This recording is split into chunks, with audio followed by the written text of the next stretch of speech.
하와이의 박리입니다. 오늘은 미 국민들의 빚이 어느 정도 되는지 한번 보도록 하겠습니다. 미국 국민들이 가구당 가계부채는 10만 달러, 국가부채는 25만 달러를 합해서요 모두 35만 달러나 되는 빚더미 위에 올라 있습니다.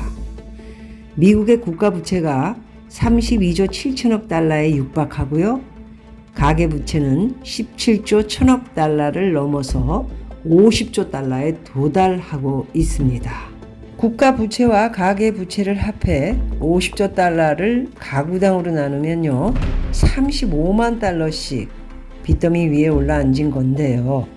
미 국민들이 직접 갚아야 하는 가계부채 17조 달러 중에서 대부분을 차지하는 것은 주택 몰기지 2분기인 6월 말 현재 12조 1천억 달러인데요. 가구당 23만 6,500달러씩 몰기지를 안고 매달 평균 1,355달러씩 상환하고 있습니다. 주택 몰기지를 모두 상환했거나 현금을 주고 산 주택을 포함해 가구당 평균으로 나누기 때문에요. 전체의 주택 몰기지 액수에 비해 가구당 평균 가계부채가 더 적은 것으로 계산되고 있는데요. 가계부채 가운데 2위로 여러분들에게 누차 말씀드렸던 주택, 다음이 두 번째로 크게 나가는 돈이 바로 두 번째 자동차 할부 금융은 총액이 1조 5,800억 달러로 가구당 평균 2만 6천 달러의 빚을 지고요.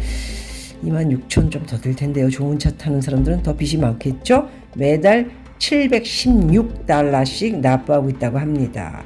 집으로 보통 분들 얘기하는 겁니다. 1355달러씩 매달 상환하고요.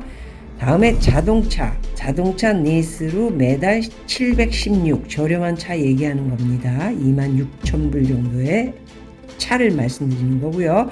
세 번째로 큰 것은 학자 융자금 총액이 1조 5,700억 달러로요. 소폭 줄어들었는데 현재 4,350만 명이 3만 7,800달러씩 빚을 지고 있다. 이렇게 1, 2, 3위로 나눠질 수 있을 것 같습니다. 현재 학자 융자금 월 상한을 제기하면서요. 전체의 45%나 연체할 것으로 우려되고 있죠. 그래서 바이든이 이것을 또 연장을 해주거나 뭐 또 돈 없는 친구들은 또 뭐 어떻게 방법을 만들자 이런 얘기를 해가지고 공화당에서 난리가 났죠. 10월 2일부터 내년 9월 30일까지 1년 동안은 연체나 디폴트로 간주되지 않고요. 신용평가 기관이나 컬렉션 컴퍼니에 통보되지 않는다. 이런 제도가 있습니다. 그래서 이런 제도가 좀 통과가 됐는지 이야기가 나왔습니다. 사상 처음으로 1조 달러를 넘어선 신용카드 사용 빚이 6월 말 현재 1조 300억 달러로 네 번째를 차지했습니다. 자, 올 2분기인 6월 말 현재 미국인 1억 6,720만 명이 5억 3,060만 개의 신용카드를 보유하고 있으며 카드당 평균 6,000달러씩 빚을 지고 있습니다. 미국도 미국의 국민들 모두 빚더미에 앉아 있고요. 집도 은행 상환, 그리고 두 번째인 자동차도 은행에 이자와 원금을 줘야 되고요. 세 번째 학자금, 이것도 또 빚을 안고 있는 친구들이 계속 갚아야 될 텐데 뭐 이거를 또 연체나 디폴트로 간주하지 않고 신용평가 기관이나 컬렉션 컴퍼니에 통보하지 않겠다 이런 이야기들을 하고 있습니다. 자, 한국의 투자의 자산이라면 부동산이 75%라고는 하는데요. 저는 한국 분들은 거의 90%를 부동산에 의지하고 있는 것으로 알고 있습니다. 그것이 바로 내 자산이며 부동산으로 내가 부자다 아니다 이런 판가름을 하는 것으로 알고 있습니다. 그런데 미국은 부동산과 주식을 훨씬 더 많이 하고 있는 것으로 이렇게 나옵니다. 그런데 미국 증시 한계점 임박이다. 월가 드디어 대가들이 잇따른 급락에 대한 경고를 하고 나오고 있습니다.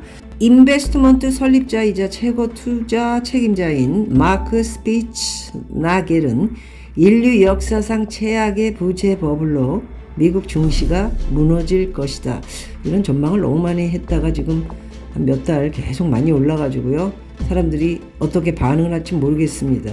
그러나 돈벌레들이 이런 얘기를 하니까 2020년 1분기 블랙스완 펀드로 4,144% 수익률을 기록하며 주목받았을 정도니까 대단한 사람입니다. 스피츠 니겔 CIO는 코로나19 팬데믹 이후 연준이 기준금리를 제로로 낮추고 채권을 과도하게 매입하면서 부채 거품이 끼기 시작했다. 결국 재앙을 초래할 것이다 라고 밝혔습니다. 시장의 큰 위험을 간과한 채 주가가 과대평가되고 있다. 스피츠 나겔 CIO는요, 1월 전에 세계 국가의 부채가 급증하고 있다며 역사적인 대공황이 시작될 것이라고 이미 경고한 바 있는데요. 오지 않았죠. 1월이었으니까요. 지금 이제 9월이 가니까 그동안은 맞지 않았습니다. 그런데 역사적인 대공황 이제 시작되는 건가요? 2008년 금융위기 직전과 비슷하다. 이런 내용인데요. 또 다른 사람들의 예언을 좀 보도록 하겠습니다. 글로벌 금융기업 스톤 X그룹의 빈센트 들레드 글로벌 전략이사는요. 금융미디어 리얼비전과 인터뷰에서요. 미국 증시와 부동산 급락을 경고했습니다. 들레드 이사는 연준의 고강도 긴축 여파가 내년 상반기부터 본격적으로 드러날 전망이라며 미국 증시는 트램펄린 상승 이후 급락할 것이라고 예측했습니다. 미국 증시가 각종 리스크에도 강한 상승률을 기록했고요. S&P 500은 지난해 10월 저점 대비 22%가 올라서 저도 의아해했죠. 주요 기업의 실적 침체 가능성이 커 미국 증시가 올해 상승분을 반납하고 추락할 것이다. 이렇게 말들을 했습니다. 들레드 이사는요, 주택에 대한 이야기도 했는데요. 미국 부동산 시장도 같이 무너질 것이다. 이렇게 내다봤습니다. 최근 금리 인상에도 재고가 부족해 말씀드렸죠. 집을 팔려는 사람들이 이동하려고 하는 사람들이 없어서 집이 좀 많이 부족했습니다. 재고가 부족해서 주택 가치가 상승하고 있지만 결국 사람들이 직업을 바꾸고 또 도시를 옮기는 등의 이유로 물건들이 시장에 풀리면서 부동산 가격은 하락할 것이라고 전망을 했습니다. 버핏 지수가 170%를 넘어섰다며 미국 증시가 폭락할 가능성이 있다. 이렇게 비즈니스 인사이더에서 분석을 했습니다. 또한 여러분들에게 방송을 보내드렸던 적이 있는데요. 미국 경제학자이자 로젠버그 리서치 설립자인 데이비드 로젠버그는요. 미국 증시 랠리가 한창이던 7월 고객들에게 보낸 서한에서 최근 랠리는 1929년 대공황, 그리고 2000년 닷컴 버블, 그리고 2008년 금융위기 직전과 너무너무 비슷하다. 시장이 무너질 가능성이 크다. 이게 결론이고요. 로젠버그는 1987년 1월 다우지수가 13일 거래일 연속으로 증시가 약 28% 급등했지만 10월 19일 블랙 먼데이 하루 사이 22% 폭락했다. 역사가 반복될 가능성이 크다라고도 이야기를 했습니다. 이어 그는 미국의 인플레이션이 완화되면서 기업들의 가격 결정력이 흔들리고 이것이 실적 침체로 이어질 수 있다. 이렇게도 이야기했습니다. 톰 에세이 세븐스 리포트 리서치 설립자는요. 8월 둘째 주 투자 메모를 통해서요. 제롬 파월 연준 의장의 긴축 사이클을 장기화하는 메시지, 국채 수익률 상승, 경착륙 가능성 상승, 예상을 웃도는 군원 인플레이션 등이 증시에 악영향을 미칠 것이라며 이 경우 지수가 10% 이상 하락할 수 있다. 그렇죠.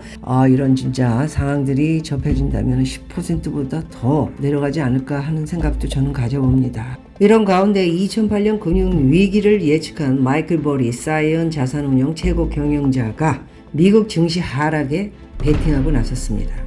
8월 14일 미국 CNBC에 따르면요. 버리는 2분기 S&P 나스닥 100 하락에 베팅하는 풋 옵션에 투자한 것으로 나타났는데요. 그 돈이 자그마치 16억 달러, 2조 1,400억 원. 자본이 엄청 많네요. 포트폴리오의 약 93%를 차지했다고 합니다. 거의 다 베팅했네요. 자, 여러분, 오늘은 미국 국민의 가구당 35만 달러 빚더미에 앉아있다라는 이야기와 미국 증시 한계점 임박, 월가 대가들이 드디어 급락 경고를 하고 나섰다, 이런 두 가지의 내용으로 기사를 분석을 했습니다. 고맙습니다, 여러분.